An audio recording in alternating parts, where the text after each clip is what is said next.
उन्हाळा आला की दहीची आठवण येणारच. उन्हाळ्यात दही खाणे शरीरासाठी खूप फायदेशीर मानले जाते.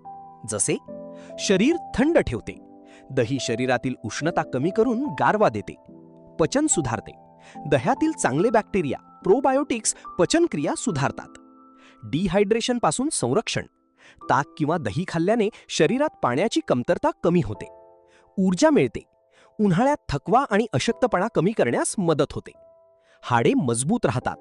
दह्यात कॅल्शियम भरपूर असल्यामुळे हाडे आणि दात मजबूत राहतात. त्वचेसाठी फायदेशीर, दही त्वचेला नैसर्गिक चमक देण्यास मदत करते. रोगप्रतिकारक शक्ती वाढते. नियमित दही खाल्ल्याने इम्युनिटी मजबूत राहते. दही खाण्याची योग्य पद्धत: दुपारच्या जेवणात दही किंवा ताक घेणे उत्तम. खूप आंबट दही टाळावे. दह्यात साखरेऐवजी जिरेपूड किंवा काळं मीठ घालून खाल्ल्यास अधिक फायदेशीर. जेणेकरून उन्हाळ्यात रोज थोडं